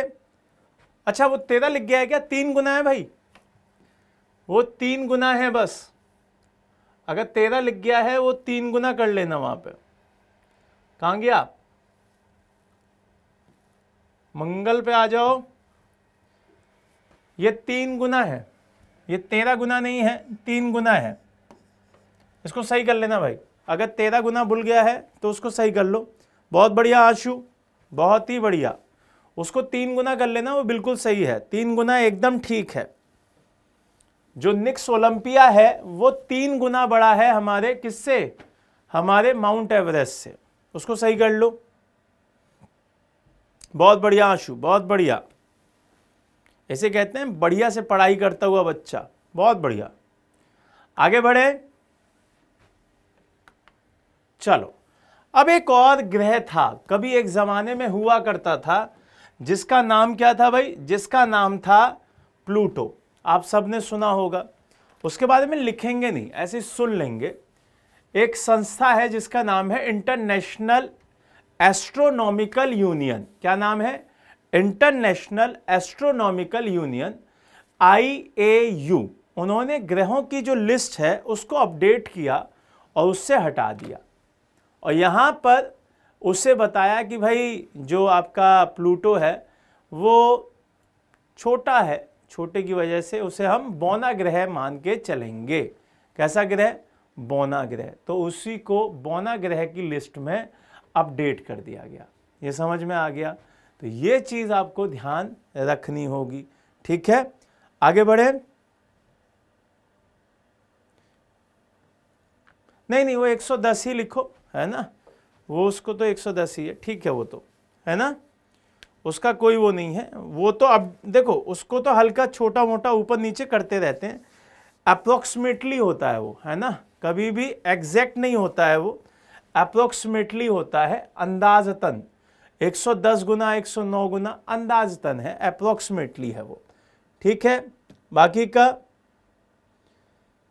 5 द्वार प्लैनेट नहीं पढ़ाएंगे सर, 5 द्वार कौन सा है, ये कौन सा है, 5 द्वार कौन सा है, फिफ्थ वाला तो पढ़ा दिया ना, बिल्कुल मिलेंगे भाई, फुल नोट्स मिलेंगे आपको, है ना, ये डाटा जैसे ही कंप्लीट हो जाएगा ये यूनिट, इसके नोट्स मिल जाएंगे, ठीक है। दोनों नहीं होंगे, देखो कभी भी नहीं होंगे, ऐसा होगा या तो 100 लिखा होगा, या 110 लिखा होगा, या 120 लिखा होगा, या 130 लिखा होगा, ये 4 ऑप्शन होंगे। 109, 110, 111, 112 नहीं होगा, कभी भी नहीं होगा, ठीक है, क्लियर। ये मुझे लिटरली रक्षा आपका कमेंट समझ में नहीं आ रहा है, 5वां 5th द्वार प्लैनेट नहीं पढ़ाएंगे, ये मुझे लिटरली नहीं समझ में आ रहा, क्योंकि हमने 5वां तो पढ़ लिया ना, जुपिटर, है ना, ये तो पढ़ लिया, मुझे लिटरली आपका कमेंट ही नहीं समझ में आ रहा, आप मुझे दोबारा से क्लियर करके लिख दो, मैं फिर आपको वो समझा दूंगा। ये आपको 8 के 8 क्लियर हुए, 2 मिनट दे रहा हूं, 2 मिनट देता हूं, जल्दी से आप इसे रिवाइज करें और फिर हम आगे बढ़ेंगे, जल्दी से बढ़ेंगे। मैकमेक तीसरा, है ना, बहुत बढ़िया, एरेस, है ना, एरेस, सेरेस, होमिया, प्लूटो, ये सारे के सारे क्या है, ये सारे के सारे बौने ग्रह हैं। लिखना चाहो लिख लो, बौने ग्रह, स्मॉल प्लैनेट्स, लिखना चाहो लिख लो, प्लूटो, एरेस, सेरेस, होमिया, ये सारे के सारे हैं, कोई ज़्यादा पूछेगा नहीं, वो नहीं पूछता है, ठीक है। लिख लो, लिख लो। अच्छा, इनके बारे में आप बोल रहे हो, लिखो। मैं समझ नहीं पाता हूं, है ना, नए नए बच्चों की भाषा है। ड्वार्फ प्लैनेट ये होता है, लिखो बौना ग्रह,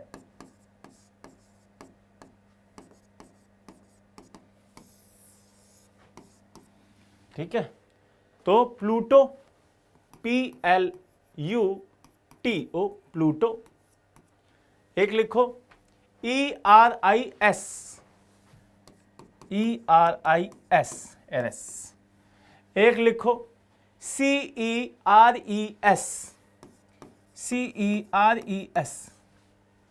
एक लिखो HAUMEA।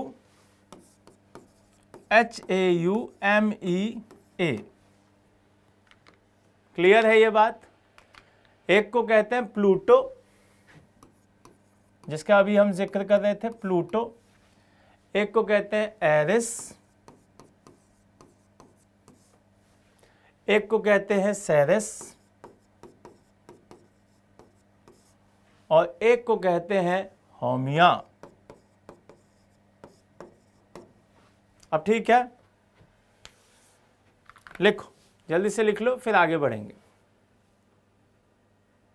क्लियर है ये बात। जो ये आप बाउंड्री बेल्ट नेपच्यून वाला मसला कह रहे हैं, वो सेम उसी मसले में आ जाता है, उसमें परेशान नहीं होना है। अब लिखें आगे। चलो, अब थोड़ा सा डाटा आप लोगों के लिए बहुत इंपॉर्टेंट बताने वाला हूं। एक चार्ट बनाना, एक चार्ट बनाना जो कि आपके लिए बहुत इंपॉर्टेंट है, उसे ध्यान रखना, उसे याद रखना है, और चीज़ों को सेम ऐसे ही बना लेना है। एक डाटा लो, ठीक है।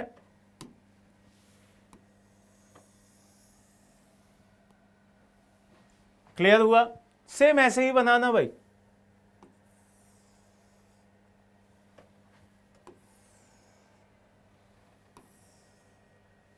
ये बनाया। अब यहां पे क्या करना है, इसमें कुछ नाम लिखने हैं। क्या लिखना है, यहां पे सबसे पहले लिखना है ऑर्डर ऑफ प्लैनेट्स। सबसे ऊपर order of planets, order of planets, ठीक है। अब ये चीज समझना,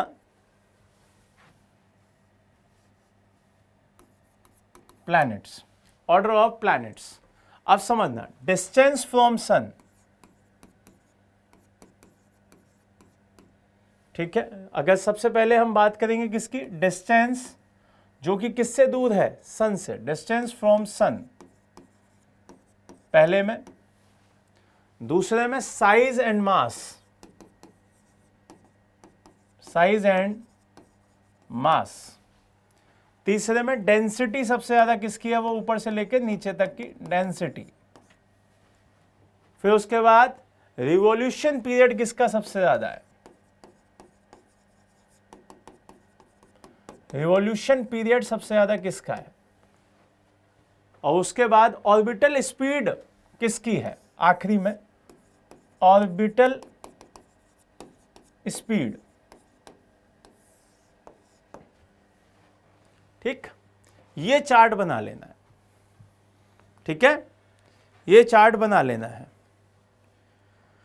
सर आपने नेपच्यून में एटमॉस्फेयर में हाइड्रोजन हीलियम बताया है, प्लीज एक्सप्लेन कर दीजिए। ठीक है, देखो जो आखिरी के 4 प्लैनेट्स हैं, जब आप आखिरी के 4 प्लैनेट्स के बारे में बात करते हैं, जुपिटर, उसके बाद सैटर्न, उसके बाद आपका यूरेनस, और उसके बाद नेपच्यून, इन चारों में ही आपकी हाइड्रोजन और हीलियम सबसे ज़्यादा दिखाई देती है। उसके साथ साथ अदर गैसेज हैं। इसीलिए जब आप इन चारों को देखेंगे तो ये आपके गैसियस प्लैनेट में सबसे ज़्यादा इंपॉर्टेंट दिखाई देते हैं। जो हमारे एरिया है वहाँ पे भी ये गैसेज मिलती हैं, हीलियम हाइड्रोजन मिलती है, लेकिन कम मिलती है। समझ में आ रहा है? तो वहाँ पर उनके एरिया में वो ज़्यादा दिखाई देती हैं, इस वजह से। आगे बढ़े, चलो अब यहां पर सबसे पहला आपका क्या दिख रहा है, डिस्टेंस वाइज। तो डिस्टेंस वाइज हम याद कर चुके हैं, मरकरी मैं शॉर्ट में लिखूंगा वीनस, फिर उसके बाद अर्थ, उसके बाद आपका मार्स, उसके बाद जुपिटर, उसके बाद सैटर्न, उसके बाद यूरेनस, उसके बाद नेपच्यून। मैं ये 8 लिख भी दे रहा हूं, 1 2 3 4 5, फिर उसके बाद 6, ये 7 और ये 8। अब नंबर याद करते चलना है, ठीक है।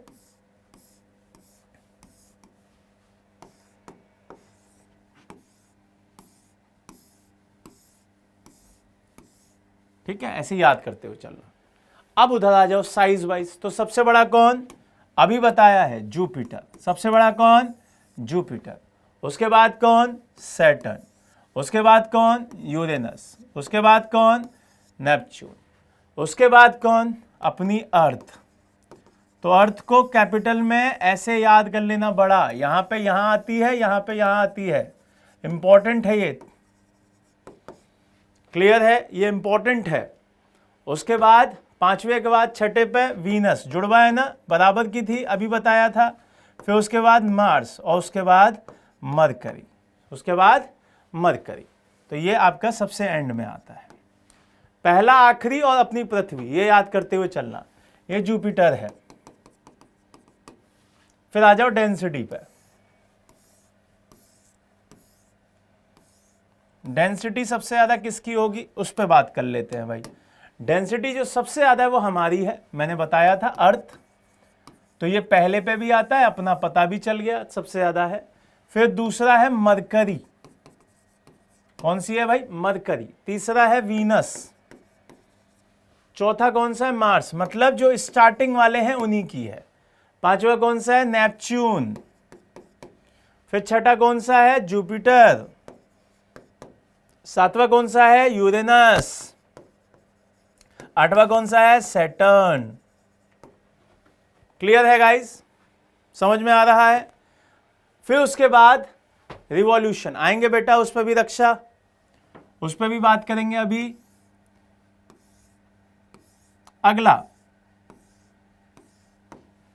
अगला है रिवॉल्यूशन पीरियड। सबसे तेज किसका, मरकरी का बताया था ना, सबसे तेज मरकरी। फिर उसके बाद वीनस, उसके बाद अर्थ, उसके बाद किसका होगा, मार्स का होगा। उसके बाद जुपिटर, उसके बाद सैटर्न, उसके बाद यूरेनस और उसके बाद नेपच्यून। इसका मतलब जो साइज है उसी के हिसाब से आपका उधर स्पीड भी दिख जाएगी। अब ऑर्बिटल स्पीड की बात कर लो, सेम टू सेम आपका ऑर्बिटल स्पीड भी सेम दिखाई देगी, सेम टू सेम।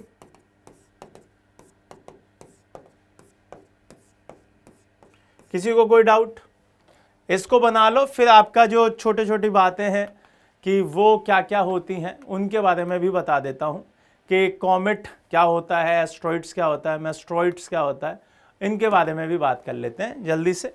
फिर हमारा आज का यूनिट खत्म हो जाएगा और कल से हम पढ़ेंगे ओरिजिन ऑफ अर्थ। लिखो जल्दी से।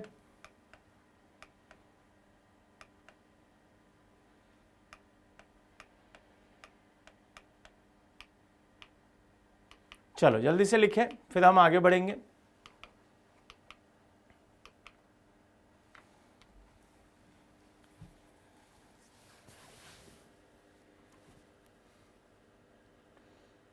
हो गया बेटा,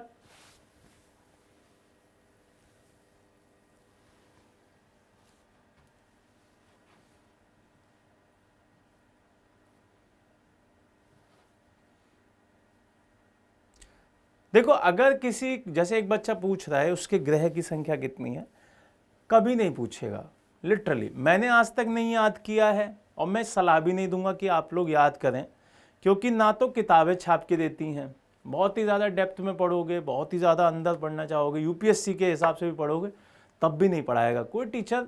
क्यों पढ़ाएगा ऐसी चीज़ जो नहीं आती पेपर में, समझ रहे हो।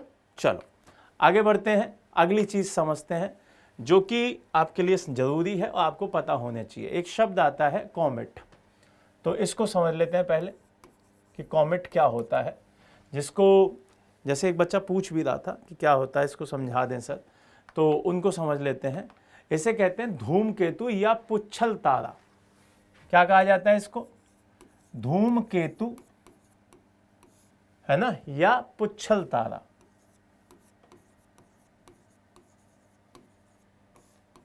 पहली बात तो ये समझ में आ गई कि आपने कभी ना कभी ये देखा जरूर होगा कि आपने कहा होगा कि अच्छा ये तो धूमकेतु है। ये क्या होता है समझ लो। पत्थर, धूल, बर्फ, गैस, इन सब से निर्मित एक पिंड। मतलब समझ में आया कि ये एक बॉडी जो कि किससे बनी है? एक बॉडी जो कि किससे बनी है?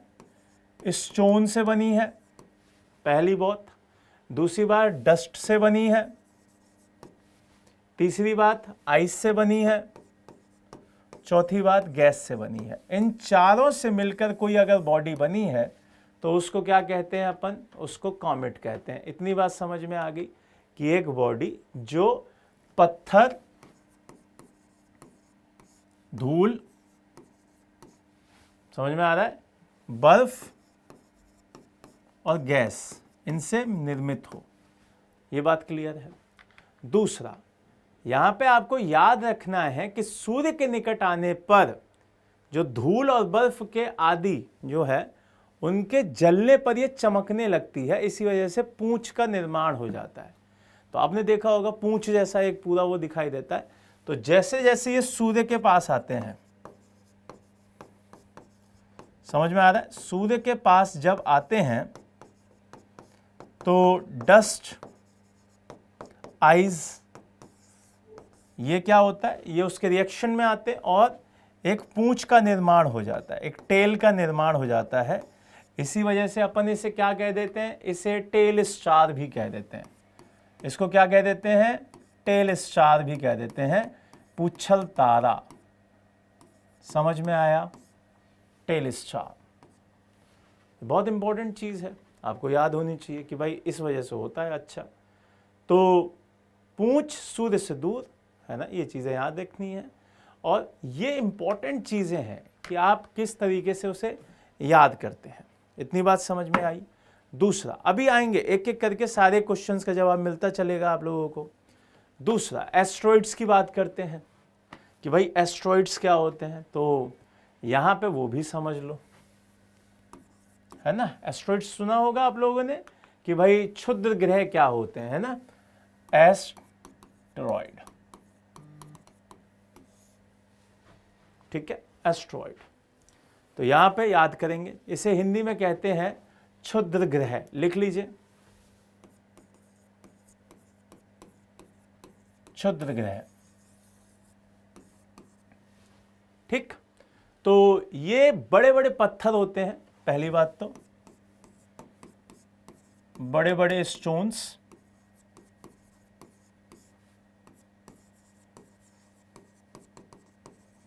पहली बात तो ये ध्यान रखना है, लार्ज स्टोन्स होते हैं ये। मंगल और बृहस्पति की कक्षा में सूर्य की परिक्रमा करने वाले छोटे छोटे पिंड माने जा सकते हैं, पत्थर होते हैं। लेकिन मंगल और बृहस्पति की मतलब एक स्मॉल बॉडीज जो मार्स है, जुपिटर है, उसकी ऑर्बिट में घूमते घूमते सन की क्या करते हैं? परिक्रमा कर देते हैं। तो ये चीज आपको ध्यान रखनी है। एक व्यक्ति था जिसका नाम था सोरस, उन्होंने ढूंढा था इसे। ठीक है, तो क्या नाम था? सोरस, जिसको हम सीरस भी बोल रहे थे, उन्हीं ने ये खोजा था। ये चीज आपको ध्यान रखनी है। दूसरा, खुली आंखों से ये दिखाई दे जाते हैं, ये भी आपको याद रखना है। और एक व्यक्ति है पंडित जसराज, उन्होंने 2019 में उनके नाम पर भी एक क्षुद्र ग्रह का नाम रखा गया था। तो ये भी इंपॉर्टेंट नाम हो जाता है कि भाई उनके नाम पे भी हमने एक नाम रखा। तो ये चीज़ समझ में आ गया कि बड़े बड़े पत्थर होते हैं जो मंगल, मार्स और किसके घूम रहे हैं? बृहस्पति, मतलब जो आपका जुपिटर है उसके। ठीक है, एक चीज ये हो गई। बाकी का आ जाओ, आपका एक पॉइंट आता है उल्का पिंड, उसको भी समझ लो। वो भी आपके लिए होगा, तो वो भी कंप्लीट कर देते हैं। उल्का पिंड, जिसे मेट्रॉइड्स कह देते हैं, METE, ठीक है, METEARITES, मेट्रॉइड्स, इनको भी समझ लो, है ना। देखो यहां पे एक चीज समझनी है कि जो धूमकेतु और क्षुद्र ग्रह के अवशेष दिखाई देते हैं वो ये होते हैं, धूमकेतु व क्षुद्र ग्रह के अवशेष। समझ में आ रहा है कि भाई आपको ध्यान रखना है कि जो कॉमेट्स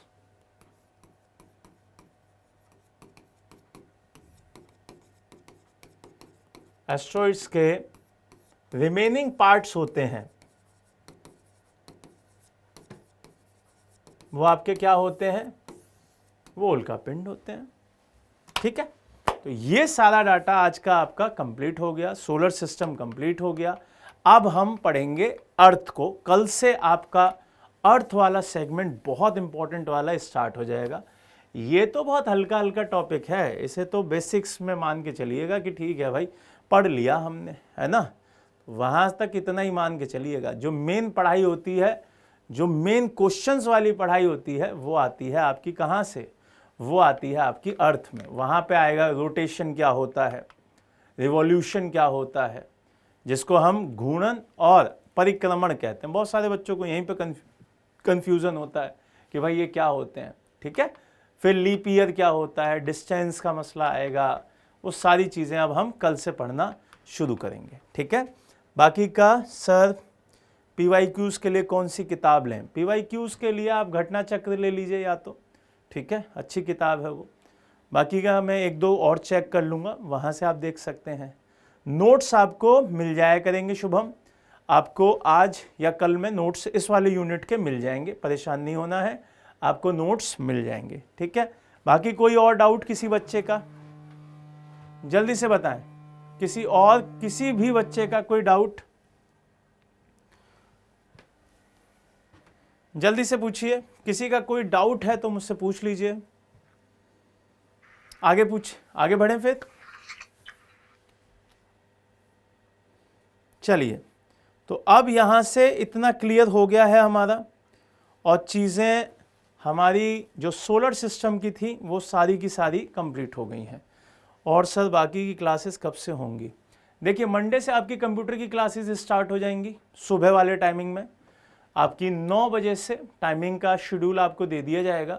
आप 9 बजे से कंप्यूटर की क्लास, और 3 बजे तो आपका क्लास चल ही रहा है ना, तो 2 क्लासेस आपकी चलेंगी। ठीक, बाकी का कोई और किसी का सवाल? बिल्कुल ख़त्म हो जाएगा भाई, बिल्कुल ख़त्म हो जाएगा। ठीक है, तो आज के लिए bye bye, take care, God bless. कल से हम अर्थ वाला सेक्शन स्टार्ट करेंगे, थोड़ा पढ़ के बैठिएगा, चीज़ें और मज़ेदार हो जाएंगी, चीज़ें और यूज़फुल हो जाएंगी। ठीक है, तो bye bye, take care, God bless, जय हिंद, जय भारत।